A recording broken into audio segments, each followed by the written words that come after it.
नमस्कार बच्चों।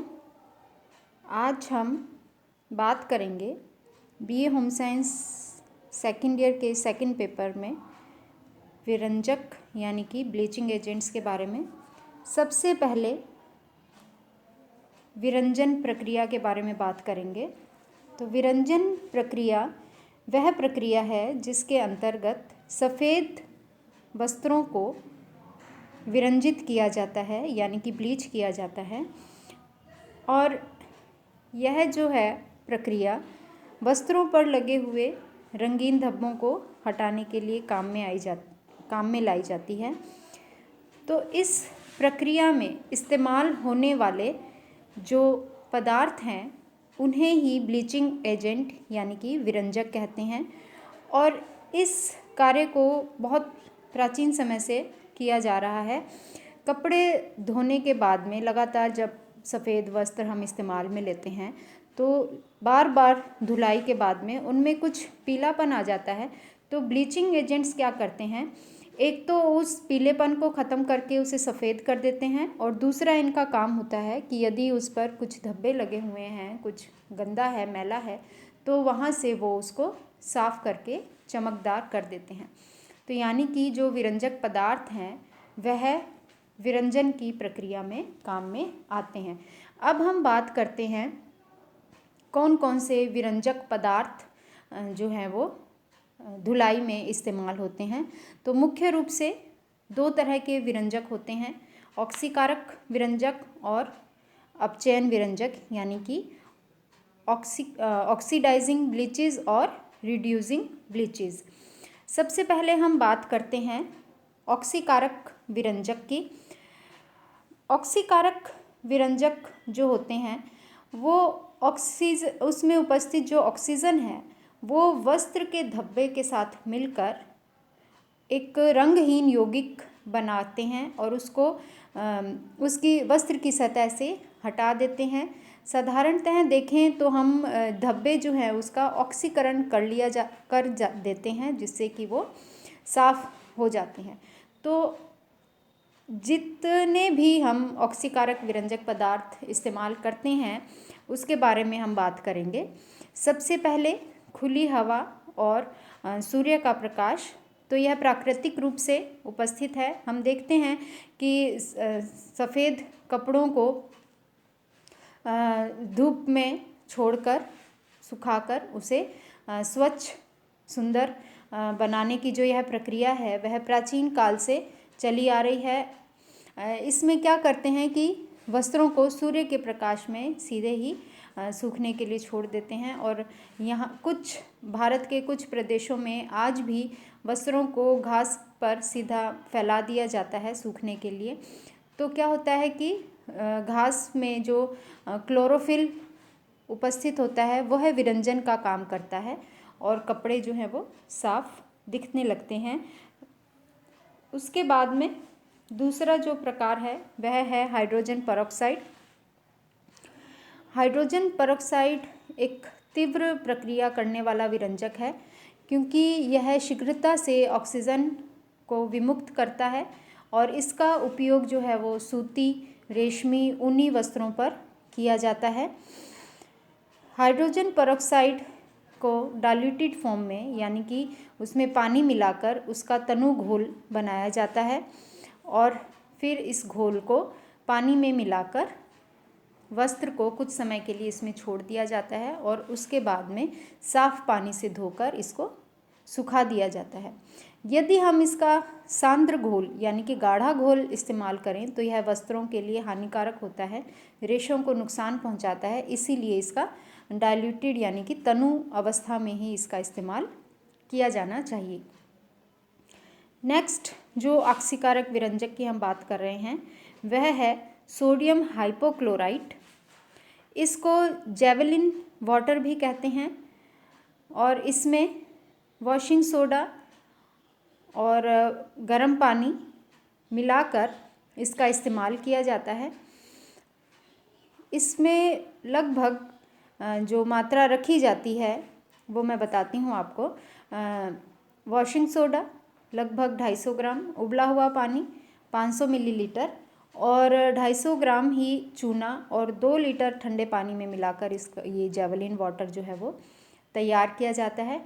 और जब इस्तेमाल करना हो विरंजन का तो इस तैयार जेवलिन वाटर में से कुछ मात्रा लेकर पानी में घोलकर कपड़े को इसमें भिगो दिया जाता है और इसका विरंजन की जो प्रक्रिया है ब्लीचिंग की उसको वो पूरी होती है और कपड़ा जो है वो साफ़ हो जाता है। यह जो विरंजक है वह सेल्यूलोजिक वस्त्रों पर यानी कि सूती और लिनन के वस्त्रों पर इसका इस्तेमाल किया जाता है। नेक्स्ट, सोडियम परबोरेट के विरंजन के बारे में बात करते हैं। ये सोडियम परबोरेट है इसका ज़्यादातर उपयोग धब्बे छुड़ाने के लिए किया जाता है। इसको पहले गर्म पानी में मिलाया जाता है जिससे कि ऑक्सीजन रिलीज़ होती है इसमें से और फिर धब्बे पर इस सोडियम परबोरेट के घोल को लगाकर कुछ समय के लिए छोड़ देते हैं और फिर थोड़े देर के बाद में इसको साफ़ पानी से धो लेते हैं। इसका उपयोग भी सूती और लिनन के वस्त्रों पर ज़्यादा किया जाता है।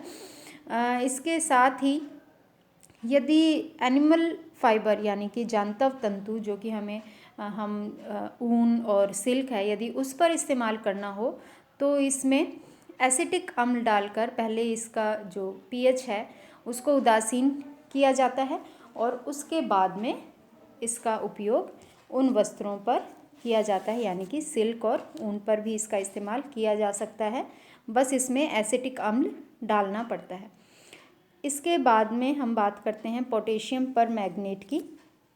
पोटेशियम परमैंगनेट में ऑक्सीजन की मात्रा अधिक होती है तो फफूंदी और पसीने जैसे जो जटिल धब्बे हैं वो भी इससे आसानी से साफ़ किए जा सकते हैं और इसका उपयोग भी वनस्पतिक और जांतव तंतु से बने वस्त्रों पर किया जा सकता है। इसको पहले गर्म पानी में घोला जाता है और उस घोल में वस्त्र को डुबोकर छोड़ दिया जाता है।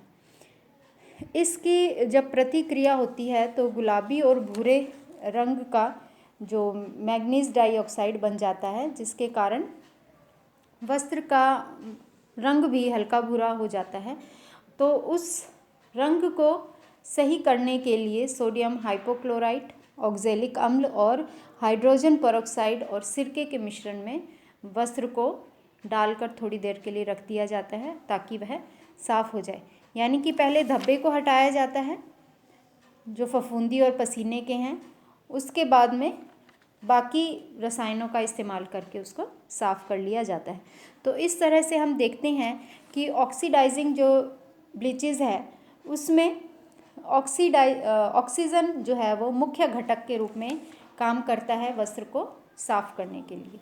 इसके बाद में दूसरा जो विरंजक हैं अपचयन विरंजक यानी कि रिड्यूसिंग ब्लीचेस। तो अपचयन विरंजक जो होते हैं वो धब्बे पे लगी हुई ऑक्सीजन को वहाँ से विमुक्त करते हैं और जब ऑक्सीजन हट जाती है वहाँ से तो धब्बा भी विघटित हो जाता है और वह वस्त्र की सतह से हट जाता है।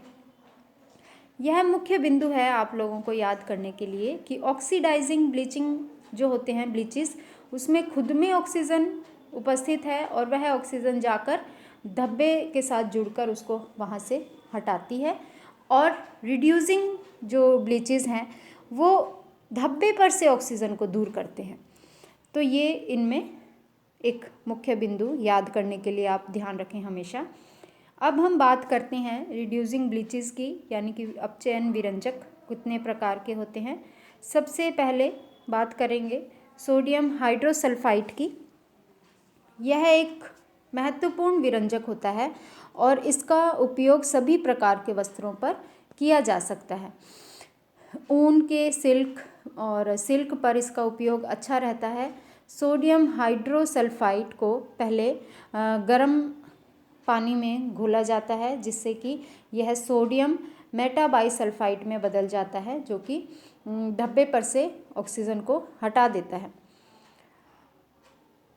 इसको हाइड्रोसल्फाइड को बंद डब्बे में संग्रहित करना चाहिए क्योंकि गर्मी और आर्द्रता से इसको दूर रखना ज़रूरी है, नहीं तो जो इसमें उपस्थित यह जो है ऑक्सीजन को अवशोषित कर लेता है और सल्फ़र डाइऑक्साइड गैस बनकर उड़ सकता है। इसलिए इसका संग्रहण का जो है वो उस पर ध्यान रखा जाना चाहिए। उसके बाद में अच्छा, हम इसमें एक और बात है कि इससे इंक के, घास के, पॉलिश के और दूसरे जो रंग के यदि धब्बे हैं तो उस पर इसको आसानी से इस्तेमाल किया जा सकता है।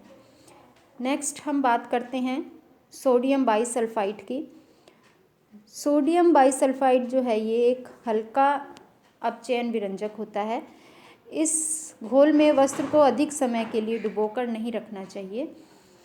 इस ब्लीच प्रक्रिया में सल्फ़र डाइऑक्साइड निष्कासित होती है और साथ ही वस्त्र के धब्बे से ऑक्सीजन दूर हो जाती है। नेक्स्ट हम बात करते हैं सोडियम थायोसल्फेट। इस ब्लीच का उपयोग सूती वस्त्रों पर किया जाता है। इसको बनाने के लिए लगभग 1/4 औंस सोडियम थायोसल्फेट में 1/8 औंस एसिटिक अम्ल और जल मिलाया जाता है। फिर इसका सॉल्यूशन बनाया जाता है और फिर उसे पानी में घोलकर वस्त्र पर अप्लाई किया जाता है। यदि विरंजक जो है वो कपड़े को साफ स्वच्छ करने के लिए, सफ़ेदी बढ़ाने के लिए इस्तेमाल करते हैं, लेकिन यदि हम आवश्यकता से अधिक ब्लीचेस का इस्तेमाल करें सूती और लिनन वस्त्रों पर, तो धीरे धीरे क्या होता है कि ये क्योंकि केमिकल है और यदि हम लगातार ज़्यादा मात्रा में इसका इस्तेमाल करेंगे तो यह वस्त्र के जो रेशे हैं उनको हानि पहुंचा सकता है। तंतु कमज़ोर हो सकते हैं और टूट सकते हैं, सख्त हो जाते हैं, कठोर हो जाते हैं और हल्के से रगड़ने से इनमें टूटने की जो क्षमता होती है वो बढ़ जाती है। इसलिए यह बहुत ज़रूरी है कि जो ब्लीचेस हम इस्तेमाल कर रहे हैं उनको मात्रा से अधिक उपयोग ना करें और इसके जो अतिरिक्त पानी में जब हम पानी में डालते हैं तो उसके टेम्परेचर का भी विशेष ध्यान रखा जाना चाहिए कि गर्म अधिक ना हो ताकि वो वस्त्रों को कम से कम नुकसान पहुंचाए। तो ये थे हमारे ब्लीचिंग एजेंट्स और ब्लीचिंग प्रक्रिया क्या होती है, विरंजक कौन कौन से होते हैं, इसके बारे में बात।